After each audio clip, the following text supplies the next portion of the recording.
कि देखिए कक्षा 12 के भौतिक विज्ञान के कक्षा 12 के भौतिक विज्ञान के दूसरी पुस्तक यानी सेकंड हिस्से का पहला चैप्टर है प्रकाश का परावर्तन है। इसमें प्रकाश का परावर्तन या अपवर्तन ये सब पढ़ना है। इसमें हम दर्पण समीकरण या दर्पण के सूत्र का निगमन करना आज हम आपको बता रहे हैं। ये बहुत इंपॉर्टेंट है बोर्ड परीक्षाओं के लिए। यहाँ पर देखिए एक अवतल दर्पण है M1 M2, ये इसका AP मुख्य अक्ष जा रहा है।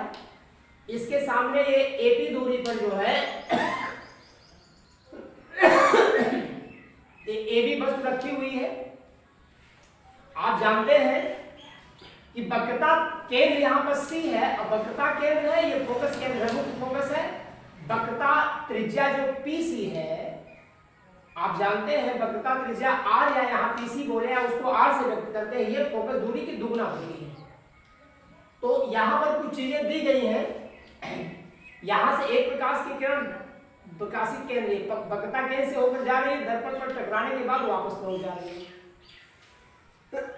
दूसरी किरण B बिंदु से जा रही है, मुख्य अक्ष के समांतर जा रही है, N बिंदु पर पड़ रही है यहाँ दर्पण पर, जो टकराने के बाद मुख्य फोकस से होकर निकल रही है। ये दोनों किरणें एक दूसरे को यहाँ पे काट रही हैं और यहाँ A1 B1 जो है यही वस्तु का क्या है, प्रतिबिंब है। आप देख रहे हैं प्रतिबिंब कैसा बन रहा है। प्रतिबिंब जो है फोकस मुख्य फोकस और वक्रता केंद्र के बीच में बन रहा है। इसका नामकरण हमने A1 B1 किया है।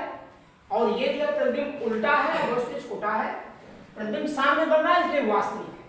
तो इसके द्वारा हम दर्पण सूत्र का निगमन करेंगे, यानी किस तरीके से इनका ये चीजें निकाली जाती है। वक्रता त्रिज्या दिया है, फोकस दूरी दिया है, दर्पण से प्रतिबिंब की दूरी दिया है, तो कैसे निकालते हैं इनके मानों को।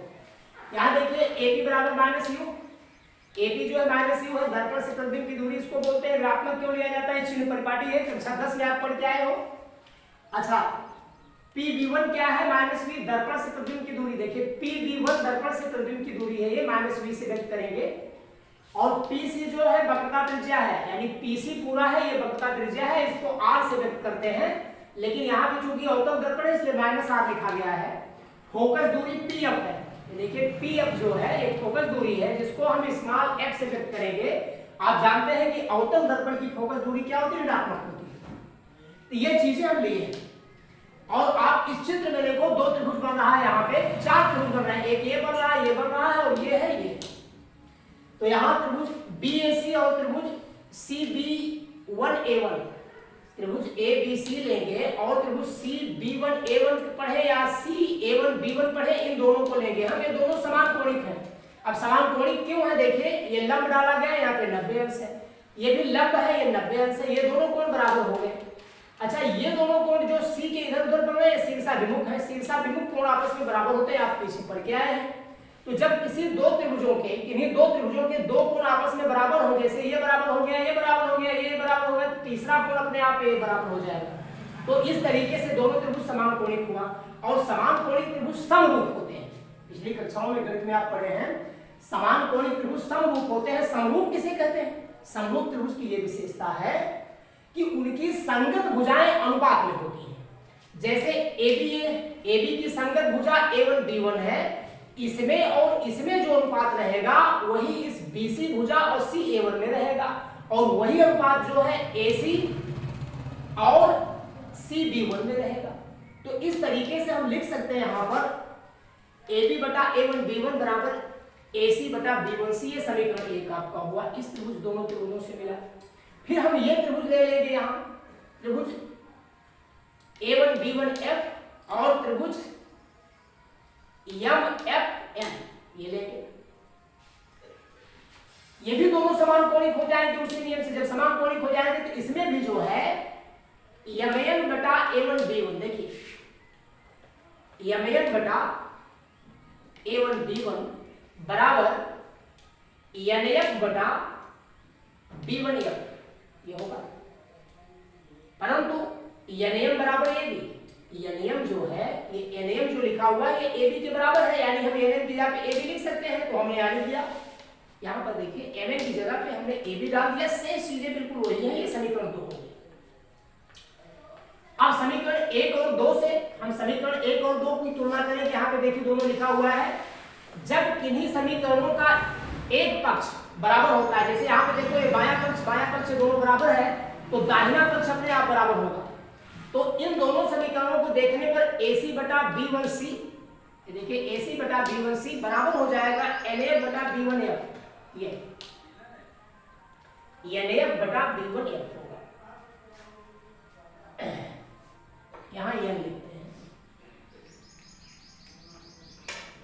अच्छा, माना बिंदु n दर्पण के ध्रुव P के बहुत समीप है, दर्पण के ध्रुव n जो है ये P के बहुत करीब है, मान लिया इनके बीच की दूरी 0 है, तो n दिया P हम लिख सकते हैं यहाँ, तो NF बराबर PF इसलिए लिख सकते हैं AC बटा B1C, यही चीज है बिल्कुल, AC बटा B1C बराबर NF की जगह हम PF लिखेंगे और बटा B1F करेंगे। यहाँ F B1 दिया है, B1F, ये दोनों बात एक ही है। अब देखिए AC बराबर हम लिख सकते हैं AP माइनस PC, AC आपको निकालना है तो आप AP में से इस PC को घटाओगे तो AC निकलेगा, वही लिखा गया, यानी AC बराबर हम लिख सकते हैं AP माइनस PC बटा B1C बराबर लिख सकते हैं PC माइनस B1P बराबर PF जैसे था वैसे ही है, B1F बराबर आप लिख सकते हैं P B1 minus FP। B1F देखिए यहाँ पे B1F है, इसको आपको निकालना है तो आप B1P में से आप FP घटाओगे तो ये मिल जाएगा, वही लिखा गया है, P B1 में से माइनस FP आपने किया है। अब यहाँ पे दूरियां लिखे, AP बराबर यहाँ पे लिखा गया माइनस U, हमने यहाँ पे लिख दिया, ये माइनस PC बराबर क्या लिखा गया है माइनस R, ये लिख दिया, यहाँ PC बराबर माइनस R डाला। B1P जो है आपका क्या है, एक B1P या P B1 जो है माइनस U है, माइनस P हमने यहाँ लिखा। अच्छा, अब इधर माइनस F PF जो है, यहाँ PF है, PF की जगह पे माइनस है, PF जो दूरी जो है इसको फोकस दूरी कहते हैं, ये स्मॉल f से व्यक्त होती है, माइनस f है। यहाँ देखिए P B1 बराबर माइनस P लिखा गया है, अब PF बराबर माइनस f। अब इस व्यंजक को हल किया जाएगा, ये देखिए कोष्टक खोलेंगे प्लस हो जाएगा माइनस U प्लस R बराबर, हम खोलेंगे प्लस होगा, प्लस हमने लगा दिया। अब यहाँ पे 2f हमने लिख दिया, आप कहेंगे 2f R बराबर क्यों लिख दिया, क्यों, क्योंकि वक्रता त्रिज्या जो है फोकस दूरी की दुगना होती है, वक्रता त्रिज्या है, फोकस दूरी ये है, तो ये पूरा R जो क्या होगा 2f के बराबर होगा, हमने R की जगह पर यहाँ पे 2f लिख दिया है, जहां यहाँ भी R है 2f लिख दिया है। और यहाँ पर देखिए से सीधे इसको खोलोगे तो U minus U plus f हो जाएगा। अब इसका गुणा किया जाएगा, इसका इससे जैसा कि लिखा गया है, इन दोनों का आप गुणा करोगे माइनस V और माइनस U का गुणा करोगे प्लस हो जाएगा UV, और माइनस प्लस 2f का गुणा V से करोगे माइनस 2FV हो गया। तो इसको भी f से करेंगे, फिर मतलब इनका गुणा करने पर ये आएगा, और इनका आपस में गुणा करेंगे माइनस माइनस प्लस होगा प्लस 2f स्क्वायर ये, और माइनस FV हो जाएगा यहाँ। अब इसको हम देखेंगे, देखिए यहाँ प्लस 2f स्क्वायर है, इधर भी प्लस 2f स्क्वायर, ये इधर आएगा तो कैंसिल हो जाएगा, इसको हम इससे काट सकते हैं, एक तरह से कैंसिल हो जाएगा, एक समाप्त हो जाएगा। माइनस FV इधर लाएंगे प्लस FV हो जाएगा, यहाँ पे देखिए UV minus 2FV plus FV, ये माइनस FV इस तरफ आया है, इसके बगल में हमने लिख दिया है प्लस 2FV माइनस FV, यहाँ 2FV में से प्लस FV घटेगा, एक FV घटेगा, तो यहाँ आ जाएगा UV माइनस 8FV, ये बचेगा, इसमें से जब घटेगा तो, और माइनस FU बराबर 0 उधर बचेगा, बराबर की उस तरफ दूसरे पक्ष में 0 बचेगा। अब हम क्या करेंगे, F को इधर ही रहने देंगे, UV उस तरफ ले जाएंगे, ये देखिए जब UV उस तरफ ले जाएंगे तो माइनस V हो जाएगा, तो हमने प्लस यहाँ किया है कि इनका भी चिन्ह बदल देंगे, यानी चिन्ह बदलने के हिसाब से आपका आएगा FV प्लस FU बराबर UV।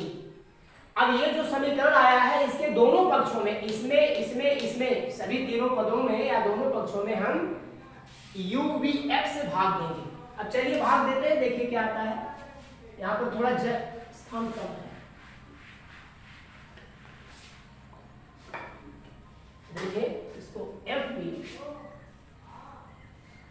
बटा UFV, यहाँ पे प्लस FPU है,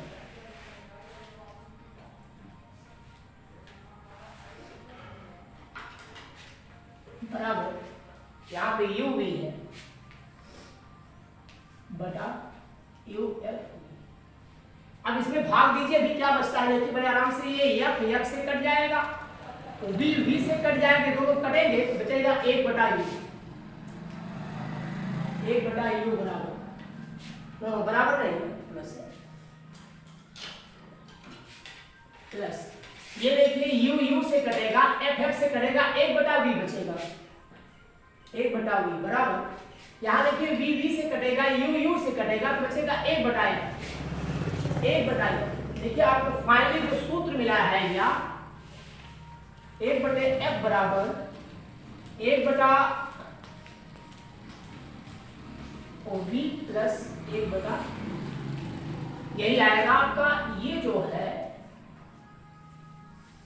ये दर्पण सूत्र इसको बोलते हैं या दर्पण समीकरण बोलते हैं, यही आपको सिद्ध करना था। अब बोर्ड परीक्षाओं के लिए ये इंपॉर्टेंट है, 5 नंबर में आ सकता है, बड़े नंबरों में आ सकता है, इसलिए इसको तैयार करिए।